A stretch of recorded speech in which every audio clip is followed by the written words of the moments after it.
we have Evocation Part 3 over here on NA, or the Pilgrim Festival, whatever you want to call it, over here on the NA side of things. And I wanted to make this video just to give you a little bit of a rundown as to what these free-to-play characters do, because maybe you're a newer player and you just don't know what they do, or you're a, I guess, experienced player, you've been playing for the past couple of years, but you've just never had a chance to get your grubby little mitts on the Summer Alter, the Summer Scathach, or the Summer Hokusai. So I thought I'd do a little bit of a breakdown in this video, but if there is enough, commotion in the comment section down below, I can give them their own individual videos. You don't have to give me an excuse to talk about Alter, or frankly, Scathach for that matter. I love both of these characters. Not to say that I don't also like Hokusai, but come on, she's literally right next to peak number 1 and peak number 2. So with that being said, as per usual with these videos, if you enjoyed the video and you just like having a daily FGO video pop up into your sub box, maybe consider leaving a like on the video, and maybe, just maybe, considering subscribing to the channel, as it is free and helps me out more than you know. But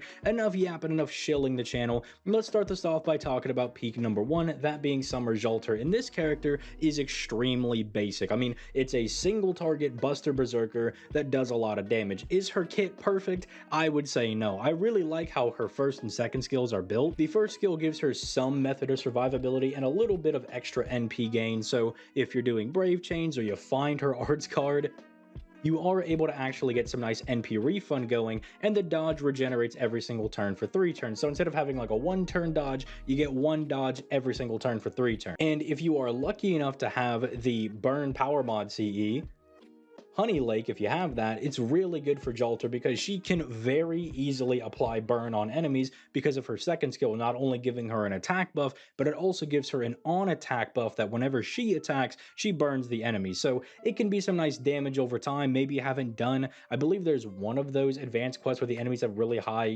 damage reduction, and every now and then they like to give us some kind of fight that has that. It's just really nice for that if you need to DOT your way through a fight. And again, if you have Honey Lake, it functionally gives her a free power mod. Her third skill is the one that I was really disappointed when this did come out that they didn't go and fix, because it has a really small buster buff, but it only lasts for 1 turn, which is kind of strange because, the gold standard for character design in this game is they'll give you a 30% arts, quick, or buster buff, and then they'll make it, 30% for 3 turns or 50% for 1 turn. That's kind of that early game design. I have no idea if they were trying to shaft Alter a little bit. Maybe they thought she'd be too good, so not only did they lower it down to a 20%, but it also only lasts for 1 turn. But hey, they also threw a battery on there, so technically her being a single target Buster Berserker, she can kind of be like a baby version of Kentoki for your account, one of those characters you can bring to a 90++, or even a 90+ node that you just need to chunk 1 large enemy. She can be really good for that, especially because you do get all the coins you need to do all of her append skills. Now, unfortunately, Berserkers do get the short end of the stick on the third append skill. Instead of getting bonus damage, they only get critical damage resistance, which again, I understand you don't want your Berserkers to be getting launched into lower Earth orbit by a wayward crit, but come on, man, you couldn't have maybe given my girl Alter a little bit of a pass here. Let her just be super effective on rulers just for a little bit of lore reasons. Come on, man. But on a real note, I mean, she does do a lot of pretty respectable damage. She does hit pretty hard, especially if you are able to support her right with, your Merlins, your Koyanskayas, maybe you have a Black Grail, or maybe you have the first day of filming or cranking from the Super Bunyan event. That's a really strong Buster CE, or maybe you just have aerial drivers. That is going to be added into the Da Vinci shop later on this year. And so if you have that, I mean, you can have her do some pretty good damage. And again, if you're using her in a multi-core setup and you just needed to chunk 1 large enemy, then hey, that 1-turn buster buff really doesn't matter. But this is the one that I think will probably be the most impactful on some accounts. It's either her or Hokusai, but Alter just being a Berserker means that you can bring her anywhere. You can reliably let her just chunk any enemies you're going to fight, and even when the third skill is down, because it's only up for 1 turn, because she is a free NP5, she will be doing some pretty respectable damage still. And again, she's the attack buff, so hey, that's something. I guess next we could go ahead and talk about Hokusai, because this is arguably what some people will probably view as the best character we're getting from this. I think those people are crazy. I think it's Alter is the best one, but who's to say? I'm a little bit biased. Saber Hokusai has always been one of those characters that I acknowledge is a really good free-to-play character. I've just never been super high on them, probably because I've always had better options to bring. Or if I need a single target, I'm probably just going to bring Jalter instead of Hokusai. But this character is not bad. They have a very, very basic kit, kind of what you would expect from a year 4 free to play, but she has everything she needs. She's got a nice battery, she's got star weight, and she has a very solid arts buff. And remember, she's going to be a free to play free NP5 character, so her native damage is always going to be really strong, but they also gave her a little bit of ramping damage. So anytime you're doing crits, you're building up more crit damage. It's just kind of like a Melta Lilith type thing if you've ever used her. It's kind of like that, where they're doing stronger crits the longer the fight's going on, especially if you're able to supply them with crits. Now, unfortunately for her background gameplay, that is not something that I was really able to do because I was just kind of messing around with them in the background. But if you want to bring CEs like 20-30 that give you stars every turn, or you want to bring Star Bomb CEs like Golden Catches the Carp, another CE that's going to be available later on this year in the Da Vinci shop, you can get her off to a nice rolling start, and then she can start doing some pretty respectable crit damage. Again, very similar to Jalter. You just kind of bring this character whenever you want to chunk an enemy, but she's arguably a little bit better going into fights where you need to use your face cards, because unlike Jalter, her face cards are getting reinforced. But again, why I say it's debatable who's the best character we're getting from this is Jalter's more widely applicable. Just being a berserker, being super effective on pretty much all of the other classes, save for a few, does mean she's going to be doing some pretty nasty damage. But if you're fighting a berserker, you're fighting a lancer, then you might want to consider bringing Hokusai, and even sometimes you might want to bring her against type neutral, because again, free NP5, her damage isn't bad. Oh, I also forgot to mention that she has a guts, so she does also have a method of survivability if you want to bring her to go do a boss fight.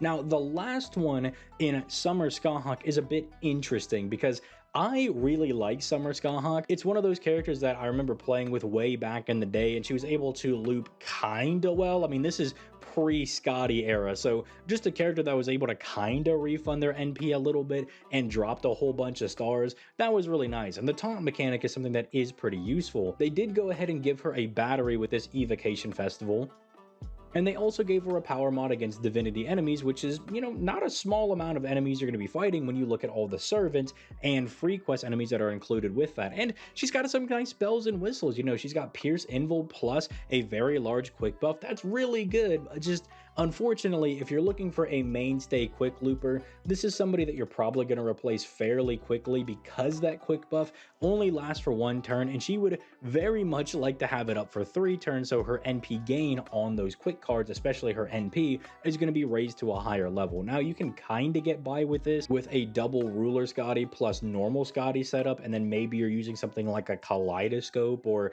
maybe you're using her battery plus the append skill, because again, you do get all the coins. You can do whatever you want with this one.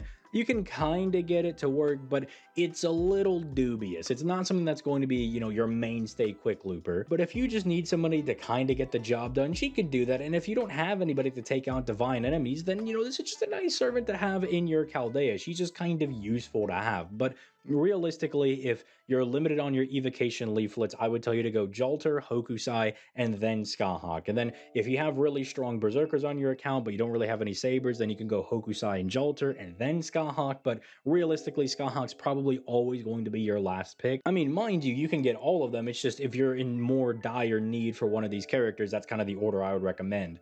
It's just that Scathach has a lot of competition for better quick loopers because she's not exactly the greatest, and the other two can really fill a nice niche, especially again if you're a newer player and in some of those 90++ nodes you're like, I don't know how to chunk this large 300 to 400k enemy. Then the other two might be able to help you out with that. Again, kind of depends on your setup, and then certain events might give them power mod because, you know, they're event bonus. That's a lot of stuff you got to finagle around with, but they'll be a bit more useful for those, I would imagine, and just based on kind of my own uses of both of them. But let me know in the comment section down below which of these you're the most excited for. And again, if you guys want me to make an individual, more like detailed deep dive into any of these characters, I would be more than happy to do that. You do not have to tell me twice to make a video talking about Jalter or talking about, you know, Summer Scathach and trying to make her look really good. Saber Hokusai, I mean, I'll do it. It's just I'm going to be way more invested in doing the other two, but I don't want it to sound like I'm putting Hokusai down or like she's a bad character. It's just, come on, it's like, it's Jalter. Jalter's like the only servant in the game that can really compete with Morgan for me, and Scathach's not too far off from that. In fact, now that I'm thinking about it, would Scathach make it into my top 10? I don't know. That might be interesting for some big waifu tier list or something in the future, but that's That's yapping for the future. That's a future ZTL problem. Like I said at the beginning of the video, if you enjoyed and you like having an FGO video in your sub box every single day, a like on the video, a subscribe to the channel would mean to me more than you know, because it's free and it supports the channel. But if you want to go that extra mile, you could become a channel member, maybe even join the Patreon, vote on some of these Friday videos whenever they come out. Oddly enough, the patrons did vote for me to go ahead and talk about the Evocation Festival. I was like, hey, what are we doing for Friday? I mean, I kind of should talk about the Evocation Festival, but you guys are the Patreons. What do you guys want me to do? And they're like, just talk about the Evocation Festival. Just get the free-to-play information out there. So thank you, Patreons, for allowing me to keep everybody informed and everything and not totally derailing the upload schedule or anything. But again, if you just do not have the means or you just don't feel like going on the Patreon, by all means, just coming out to the streams, watching the videos is more than enough for me. But I think with all that being said, I'm going to go ahead and get out of here. You guys have yourselves a nice day, and I'll catch y'all on the flippity floppity.